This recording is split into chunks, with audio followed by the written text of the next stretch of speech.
Perek Gimel, Mishnah Vav. This Mishnah now discusses the concept of muktzah, which we will, Emiz Hashem, do in more detail later on in the Mesechta. I think it's the 17th Perek. But this Mishnah does touch on muktzah and discusses many of the related halachas of muktzah. So the Mishnah begins. Ein noisnin kli tachas haner lekabel boyes hashemen. You're not allowed to place a keli, a bowl, tachas haner, underneath the lamp, lekabel boyes hashemen, to catch the drips of oil which come away from the lamp. We mentioned previously that in those days they would have lamps, which were bowls, and they would add oil to it, and you've got a wick in it. And we're worried that some oil would drip away, so you put a keli, a little bowl, underneath it, and it would catch the oil as it would drip away. You cannot do that on Shabbos. Why not? So the Mefarshim explain that the oil has been set aside lahadloka. It's been set aside for burning, and therefore it's muktzah now. To use it for food or for other things, it would be a problem. And therefore, if you were to put a bowl underneath it, you encounter the problem of bittul kli mehechono, which means you are making a kli and you're taking it out of its normal function, its normal operation, and you're effectively making the kli dysfunctional. And bittul kli mehechono is a subcategory of muktzah, and you can't do it on Shabbos. What is the problem with it? So the Baratanura says, Ein loisn b'Shabbos, on Shabbos you can't put a kli tachas haner lekal bois hashemen, hamataftek that drips down, mishum de shemen muktzah, who for also levatzal kli mechono, and you cannot be mevatzal kli mechono, kaloymar lahoishiv kli, to place a keli, but mokum shelo yuchol oid little misham, that you can no longer use it. Tahavale kakovea loy mokum, it's as if you are sort of designating and fixing the place for it. Umechabrei batit v'domin melacha, and you're sort of fixing this kli because you can no longer touch it. It's muktzah, and it's as if it's doimel melacha, which is an interesting phrase. Because there's a machlokas mefarshim, what exactly is the problem of bittul kli mehechono? Some say it's a problem of boiner, because you're fixing it, this keli, to its place because you can't move it anymore. And some say it's soser, you're demolishing it. So the Barat Nura says, domi le melacha, either boiner or soser. For kli zeh mishayipol be'ashemen, muktzahu va'asa l'tatla. And therefore, it's a problem of bittul kli mehechono. Says the Mishnah, if, however, you put it there before Shabbos, then that would be mutter.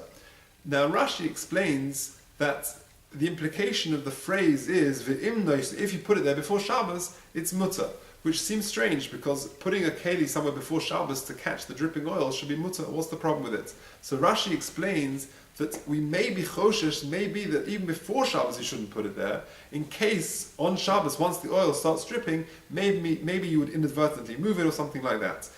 Others argue with Rashi. Tosfos, the Tur, both argue with Rashi and say that before Shabbos it's mutar lechatchila to place the object there to catch the dripping oil.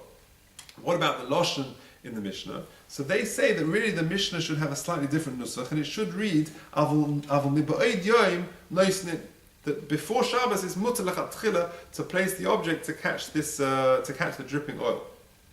Interestingly, this shaila is not uncommon. I remember once being in shul where the air conditioning unit was dripping, and it was dripping on Shabbos, so someone wanted to come along and put a little bowl there to catch the water that was dripping. And that's an interesting shaila in halacha, and it's this shaila exactly, because the water that comes out of the air conditioning unit could be that it's muktzah, because it's not ready to, you can't drink it, it's dirty, etc. And if you put a keli underneath it, you've got a problem of mavatza kli mehechono. What you do, so it depends. There's a shaila. Is it roila for drinking? Is it roila shtia? Or maybe if you put it there before Shabbos, then lechor would be okay.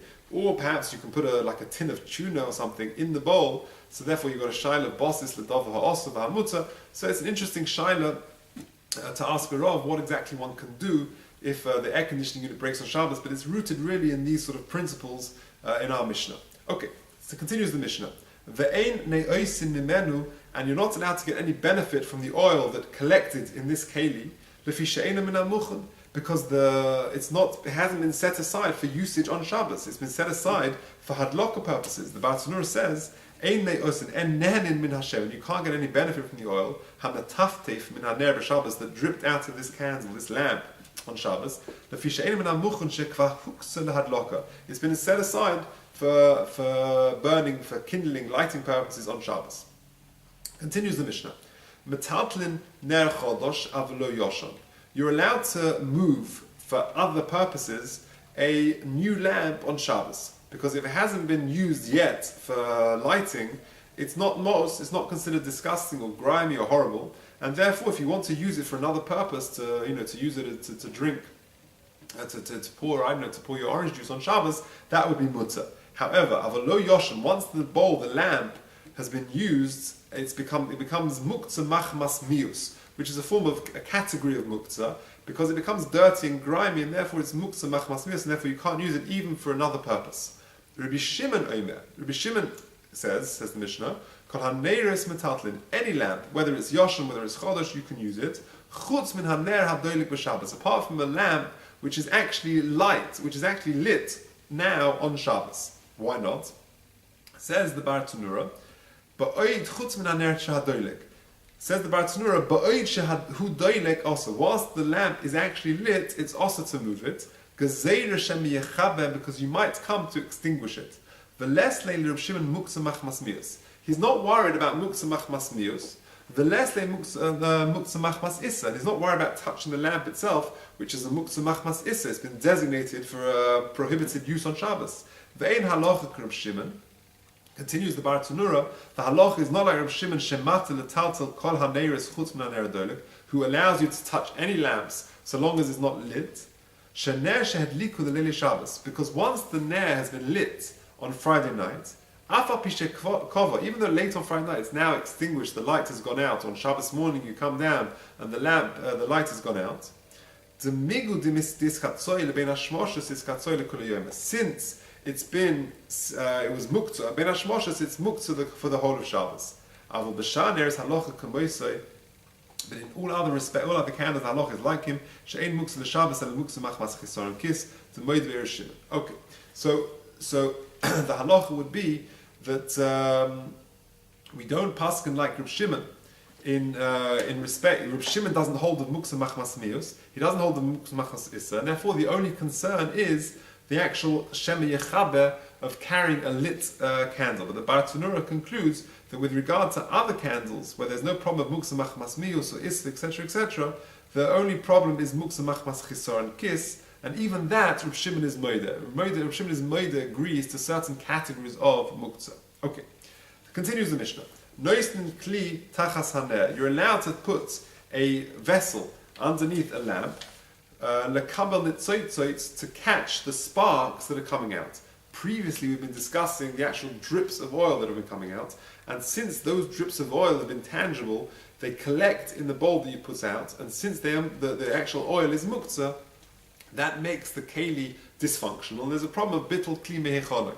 However, here we're talking about the nitzoitzos. So to put a keli, to put a bowl underneath the lamp just to catch the sparks that come out, that's mutter, because the sparks themselves, less beimamish, they haven't got any tangible nature. They're not sort of pieces, or they're not actual items. They're not tangible, and therefore that would be mutter. But what you mustn't do is to put some water into the bowl, so that as soon as the sparks hit the water, there's a problem of they're actually being extinguished. Why not? So the Bar Tanura says, even to put a bowl of water, Erev Shabbos, underneath the lamp, so that the sparks would go in and extinguish them, to gozrin on Erev Shabbos otu Shabbos. We make a gezeira of Erev Shabbos otu Shabbos itself. Or b'Shabbos I have a ovid ki agavne, if you were to actually take water and put them there on Shabbos to put out the sparks, have a mechaber v'chayev. As the sparks were coming out and you were to put water there, that is kibui. And therefore, hilkach be'erev Shabbos also. Chazal made a gezeira that even on Erev Shabbos, you shouldn't set aside a bowl and add water to it to catch the sparks and extinguish them as they come out. A gezeira of Erev Shabbos otu Shabbos. But if you were to have a bowl there without any water, then that would be mutter, just to catch the sparks, because like I said, the sparks, less mamish, they're intangible and don't have to worry about them. That is the end of the last Mishnah of Perek Gimel.